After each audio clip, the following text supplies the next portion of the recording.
Pooh Shiesty Daddy not wrong for nothing that he did. Now keep in mind, Pooh Shiesty Daddy, he been running the whole Memphis on their side of town for the longest. I want y'all to understand what's going on because he connected with Yo Gotti now. Yo Gotti, he been had money. Yo Gotti been shutting down the streets and everybody look up to Yo Gotti. At the end of the day, we know for a fact that Gucci Mane been cooperating since the beginning, and that footage that they had, they end up taking it off of the art. I think that's a DVR or something. They took it off the DVR receiver, put it on one of them Sims chips, and then they instantly took it somewhere. Now keep in mind, without the footage, you cannot charge a person for something that is not visual. Now keep in mind, in some cases, people go off if you go to trial. If the jury sit there and say you guilty by reasonable doubt,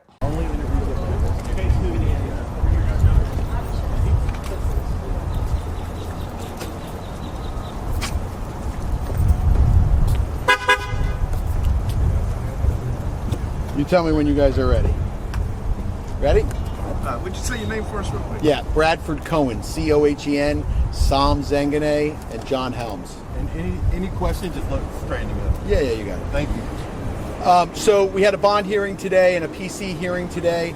I think that the relevant things that were said today that I thought were fascinating were that it took 3 months to build a case. And I think the reason for that was because the statements that were given on the evening that this occurred were very questionable. I think the way that the statements were made, what allegedly was witnessed and what wasn't witnessed, I think gave great pause to the FBI. The FBI doesn't take 3 months to arrest someone if they believe everything that was said on the night that it occurred. They were involved the first night and then nothing happened for 3 months. In addition to that I thought was quite embarrassing was that an FBI agent says they don't have the resources to keep their eye on an individual. This is allegedly an individual that committed a crime that they then didn't watch to see if the guns were present, if the jewelry was present. And what didn't we hear today? What we didn't hear today is there is no contract, this mystery contract. They have no contract. They have no video of this alleged signing of a contract. They have no guns. They have no jewelry. They have none of that physical evidence. What they have is they have allegedly 5 individuals, one of them being a very well-known individual that is allegedly cooperating with the government and making these allegations against my client and many more. I'm going to take like 1 or 2 questions and then we're going to scoot. You're essentially arguing they've got only a he said kind of case, no evidence. Correct. Is that fair? Yeah, it's very fair. I think that this is it's a he said type of a case. I mean, obviously there's 5 individuals on one side. What we're missing are the other people that were present in the room, right? The owner of the studio who says he didn't hear anything or see anything. The way they leave the studio where no one is in concert with anybody else, no one's arguing with anyone else. One of the individuals says, "Hey, can I get my watches back?" Like, the story is quite unusual. And I think that the FBI knew that. I think the investigators knew that it was unusual. And I think that's why it took so long to make the arrest. What is your response to the judge saying that, your client still violated the terms of this ankle monitor location? Sure, those are all things that are going to be, flushed out. The fact is that he was allowed to be in certain areas at certain times. That really wasn't an argument for today. I wasn't really even going to make that argument. My main thrust of today was to really push on the evidence and see exactly what they had and when they had. How about this? How about the individual who wrote the complaint, who actually drafted the complaint, who was sitting in the courtroom, who's only been an FBI agent for 4 years, does not take the stand. They put someone else on to say what she wrote in her own complaint when she's sitting in the courtroom. And that's done quite often in gamesmanship because they don't want to put a rookie on the stand and be measured by our legal team. How far away is this from trial?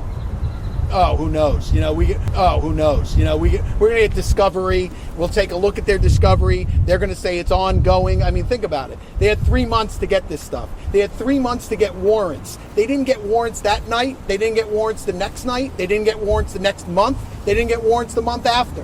They waited 3 months to get warrants on whether or not there's guns, whether or not there's jewelry. How about their cell phones? How about the computers? That gives me great pause when I see a case that takes that long to get warrants, if you believe everything that was said on the evening that it occurs. Does that have a path out of jail? Yeah, hold on, let me take one from her because she was trying last time.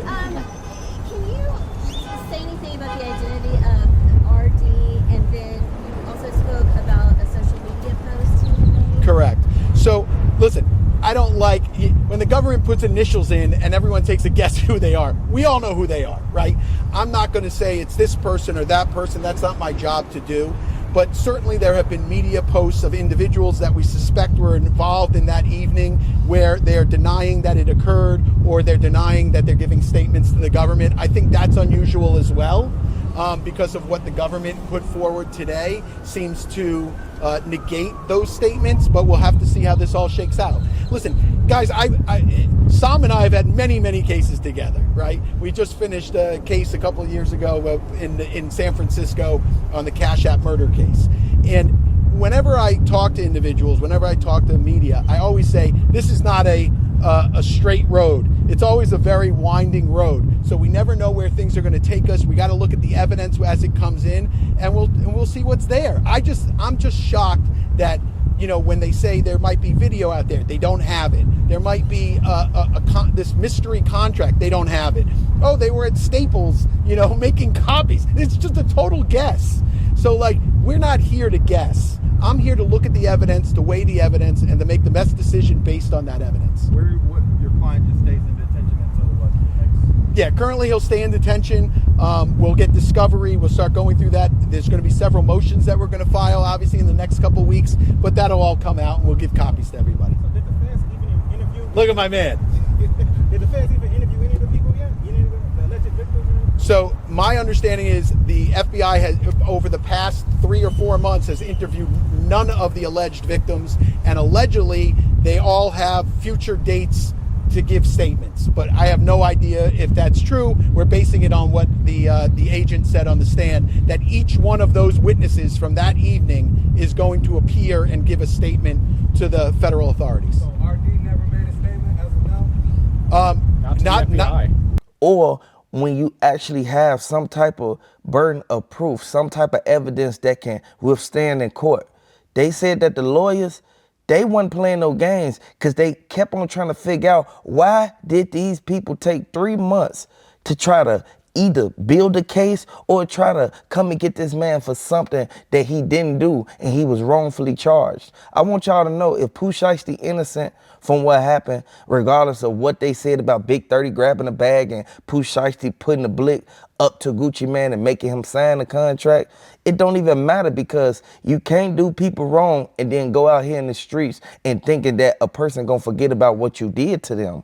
A lot of people sit back and they do stuff waiting for a reaction from you, and as soon as you give a reaction, that's when they go either tell or try to run your name through the mud. Now that's real spit. At the end of the day, Pooh Shiesty mama, she said that Gucci Man made $25,000 while he was locked up. $25 million while he was locked up, that's a lot of money. And regardless of how they look at it or how they put it, you cannot sit back and take a person's well-earned money that they work hard for, regardless of what type of deal y'all had going on or whatever. Y'all been beefing since the beginning.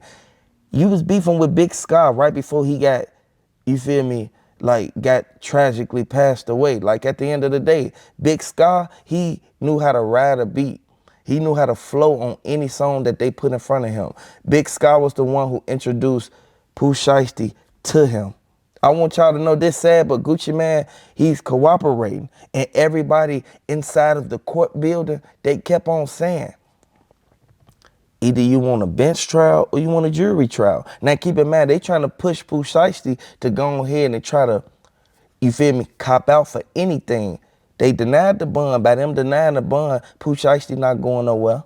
But you can really look at one thing. His family stays solid. Ain't nobody tell on Pooh Shiesty, and a lot of people kept saying that. The footage showed the daddy standing right there coercing Pooh Shiesty on what to do. Now keep in mind, coercing a person for any type of thing, that's a felony by itself. That's a felony. Now I want y'all to understand, Pooh Shiesty, by him trying to coerce and actually make Gucci Man do something, that's force. Now keep in mind, that's force by intimate force. Like at the end of the day, he had reason to go up in there and do that to Gucci Man for everything in the world because of how Gucci Man treated him and his family. Now, Pooh Shiesty, he wasn't supposed to just run up in no place like that and just jeopardize everything that he worked so hard for when all he could have did was get some lawyers, the same lawyers that he got defending him right now for this case. He could have got them to actually fight what's going on with Gucci Man. Now, Gucci Man, he's shady. He been shady for a long time, but I rock with Gucci Man music, and I can't even lie. But Pooh Shiesty, I feel he right in this situation because when it all boils down to it, when you boxed in that corner, regardless of what you say or what you do or what you try to resonate with that you was taught, you gonna end up crashing out if somebody do something to you so bad to the point where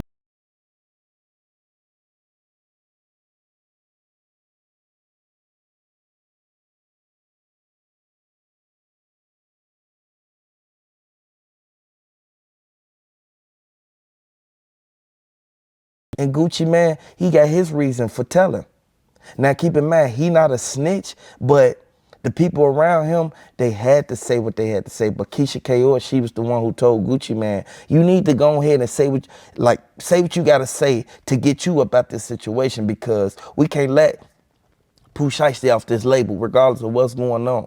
Now keep in mind, Keisha K.O., she be in the background, but ain't nobody not looking at the fact that you used to mess with Gotti, you used to mess with Rick Ross, you used to mess with all Gucci ops, and as soon as he get out of jail, all of a sudden you want him to marry you and all this when you've been passed around. At the end of the day, Pooh Shiesty, he always be with these select few people. They always protect him, they always help him, and they always be at his beck and call whenever he need them. I want y'all to hit the like button if you're a fan of Pooh Shiesty.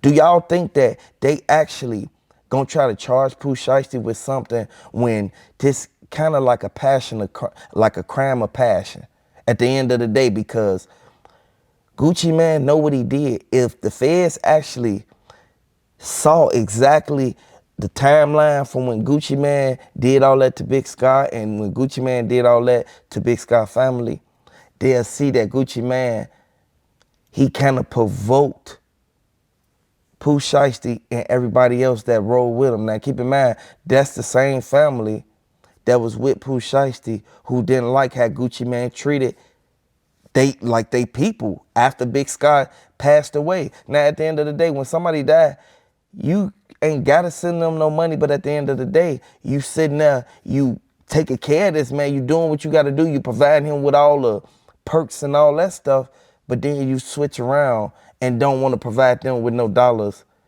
for the funeral. You gotta really look at that because it shows a person only mess with you for this reason. Basically like he using y'all. Like at the end of the day, you cannot go out here in these streets thinking everybody your friend. Hit the like button, subscribe to the channel. Let me know if you're a fan of Pooh Shiesty because I hope he get out. I hope Pooh Shiesty get out, and I hope him and Gucci Man actually come to some type of reckoning or some type of agreement so won't neither one of them have this on their back.